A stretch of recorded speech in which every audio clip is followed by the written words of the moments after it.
मालम जब्बा जाने वाले सयाहों को मुश्किलात का सामना है। बर्फबारी के बायस गाड़ियों की तवील कतारें लगी हुई हैं। ट्रैफिक को कंट्रोल करने और सयाहों की रहनुमाई के लिए कोई मौजूद नहीं है, बता रहे हैं शीरीज़ादा।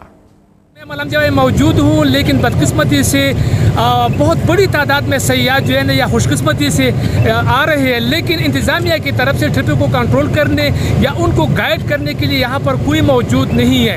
तो इस वजह से सयाहों को काफ़ी मुश्किलात का सामना है। और जितनी भी सयाहों से हमारी बात हुई तो उनका यही कहना है कि इंतज़ामिया, पुलिस एहलकार, क्योंकि ये एक बैनुल अक़वामी जगह है, यहाँ पर बर्फ़बारी में बहुत सारे सयाह इस वादी का रुख करते हैं, ख़ास कर बर्फ़बारी के दिनों में। तो इंतज़ामिया को चाहिए कि वो यहाँ पर मौजूद हो, सयाहों को गाइड करे कि उनको आगे जाना चाहिए या नहीं जाना चाहिए, उनके पास चैन है नहीं है, उसको किस तरह आप इस तरह छोड़ सकते हैं। तो बड़ी तादाद में सयाह यहाँ पर फंसे हुए। मैं थोड़ा सा आपको दिखा दूँ, आप देख सकते हैं ये गाड़ी जो है ना ये खड़ी है, बर्फ़बारी हो रही है, कोई इसको कंट्रोल करने वाला नहीं है कि उसको आगे कंट्रोल करे। तो काफ़ी लोगों को मुश्किलात है और लोग चाहते हैं कि मतलब ये रास्ता जो है ना वो खुले, लेकिन मसला ये है कि अभी कोई है नहीं कि इसको गाइड करे कि किस तरह आपने जाना है। तो ये ज़रूरी है कि इंतज़ामिया की तरफ से यहाँ पर कोई हो और उसको कंट्रोल करे, ट्रैफिक को रवा दवा रखे। बर्फबारी के बाद पेश आने वाली मुश्किलात के बारे में शीरीज़ादा ने बताया। कुदरती हुस्न से मालामाल स्वात को बर्फ की चादर ने और भी हसीन बना दिया। बर्फबारी का सिलसिला 2 रोज जारी रहेगा। कालाम और मालम जब्बा आने वाले एहतियाती तदाबीर अपनाएं।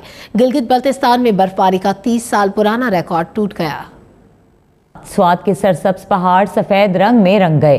2 रोज से जारी बर्फबारी का सिलसिला आइंदा 48 घंटों तक चलेगा। कुदरत के हसीन नज़ारों से लुत्फ उठाते सयाह स्वात का रुख कर रहे हैं। तफरीह के लिए आए मगर एहतियाती तदाबीर जरूर अपनाएं। गाड़ी चढ़ने में काफी मुश्किल पेश आ रही है, लेकिन जिन गाड़ियों के पास चैन हो और वो टायरों को लगे हो तो फिर वो कोई प्रॉब्लम नहीं है। लेकिन इसके साथ साथ ये भी मैं आपको बता दूं कि आपने अगर इधर आना है तो तैयारी करके आए। सर्दी है और सर्दी से बचाव के तमाम कपड़े आपके पास होनी चाहिए। मालम जब्बा में 2 फुट, कालाम में 1 फुट, जबकि महूडंड और गबरान में 3-3 फुट तक बर्फ पड़ चुकी है। गिलगित बल्तिस्तान में बर्फबारी का 30 साल पुराना रिकॉर्ड टूट चुका है, जहां बर्फबारी में 10% इजाफा देखा गया। रास्ते बंद होने के बायस सयाह यहां पहुंच नहीं पा रहे।